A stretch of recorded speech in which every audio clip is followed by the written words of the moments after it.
Hi folks, Vern Warnke here, your Sheriff Corner from Riverside County. Exciting day for me. We're at a Sheriff's Conference here in the beautiful Ventura County. Love this place. And with me is Sheriff Chad Bianco from Riverside County, a friend of mine, fellow sheriff. And guys, if you like the way I'm doing things in Riverside County, he is me on steroids. There's things coming up in our future. You're going to see his name a lot. You want to know that I truly support him in every endeavor that he's doing. Sheriff, I put it out last week that you and I are going to have a chit chat, and I started getting some folks asking questions about. First one was, how do you feel about the Second Amendment? What's your stance on the Second Amendment? Well, obviously the only thing that protects the First Amendment is the Second Amendment. I'm a firm believer in our Constitution. I think that our founding fathers were geniuses. Young men that were geniuses that have protected and set us up to protect this country and set us up to be successful. So I value their contribution. I know what they did and what they went through, and I will do everything I can to protect that. So I'm a firm believer. I believe that this huge movement to take away our guns is a government's idea of disarming the populace. So then we're defenseless to anything that happens. So my county, the residents of my county love me as far as the Second Amendment goes with CCWs and their ability to protect themselves.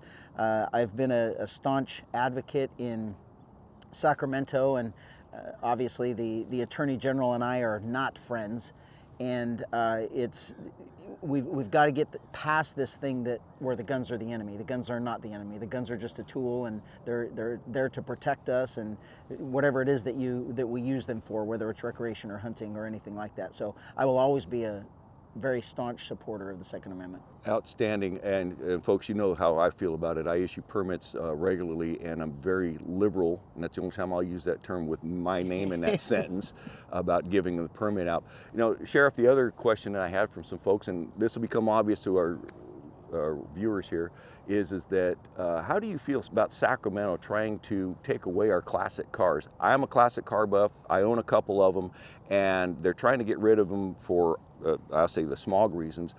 But what's your stance on people owning and driving these classic cars without government involvement? Yeah, I think the very last thing you said is the key here. It's government involvement. Government was never designed to control our lives. The government was designed to help us and to protect us, set up the infrastructure, set up the protection, those types of things. But government overreach, especially in California, is absolutely destroying everything that we hold dear.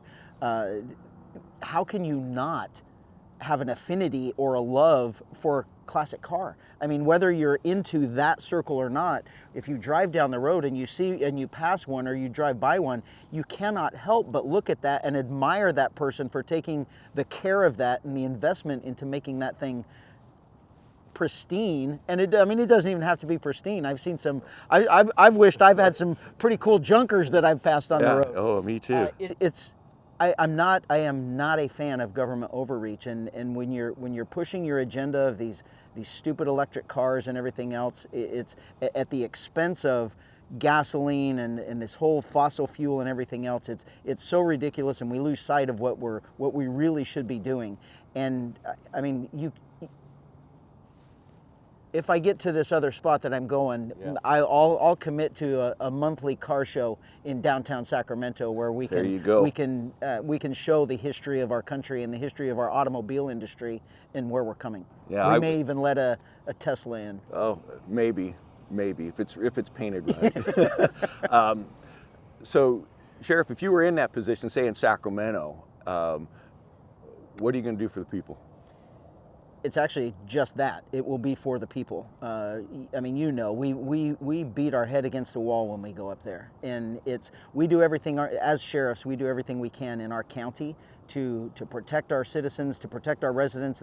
Even the visitors there. It doesn't matter if you're in our county. It's our job to protect you. And what we have found in our dealings with Sacramento is they're doing everything they can to limit our ability to protect our people. And it has to stop. I mean, that selfishness, special interest, lobbyist mentality in Sacramento, we have to get back to leaders.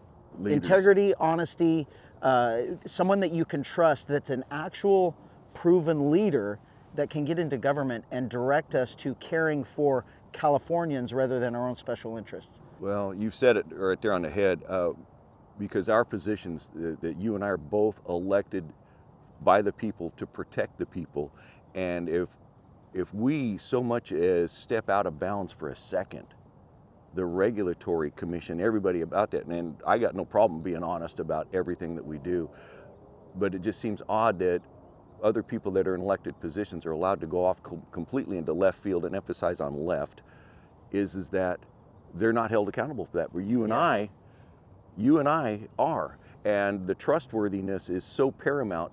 And folks, when we talk about this, I feel that the folks in my county trust what I'm doing. I know that Riverside trusts what you're doing, and that's the whole point. Yeah. Is that you've developed a reputation. I've got a reputation. I think every sheriff has got one, and if you have a bad reputation, they're usually not elected again. Right. So, or worse, we get fired. Or we get fired. And you know, as you're talking about that, I think the appeal of sheriffs is that we, especially at our point in our career, we've been doing this for decades, multiple decades, and we have proven track records. And I don't want to. We're certainly not perfect, but we do everything we can to be perfect and to improve all of the time.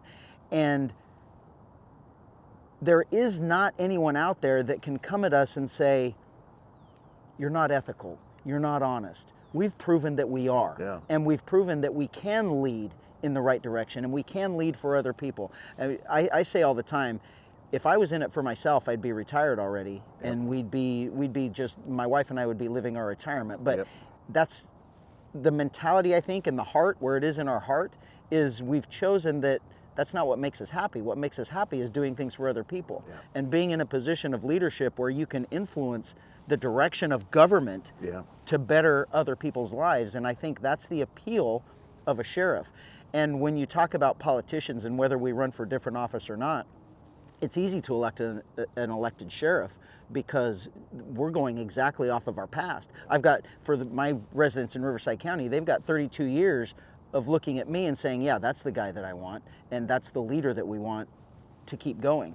And we don't have that in Sacramento. When we elect our politicians, we elect shiny hair, or who dressed the nicest, or whose name sounded the best. But that leadership and integrity and honesty, we haven't elected that for a long time. And I think we need to do that. And like you said about the decades, I mean, I got sworn in 21 years old. I was 15 days after my 21st birthday, and I never ever thought I would be in this position. And my bride of 43 years, another strong commitment level, she said, you don't realize it, but you were actually running for that position your whole career.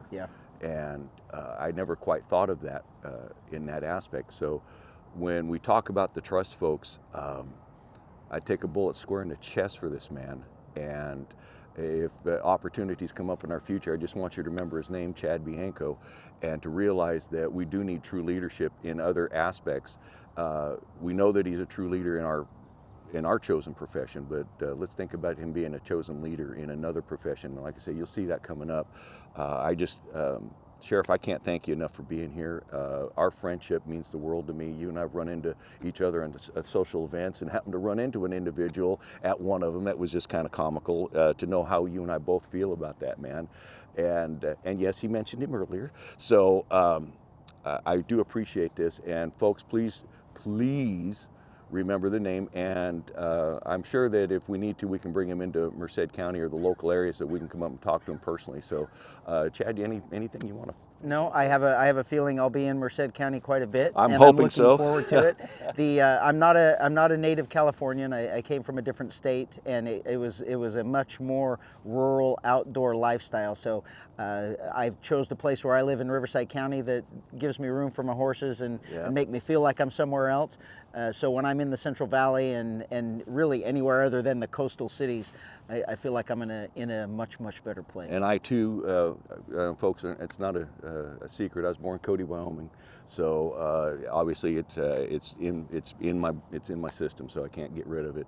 So Chad, I appreciate you. Thank you so much, Sheriff. and I'm sure we'll be seeing each other. Yes, in the future. we will. There we go.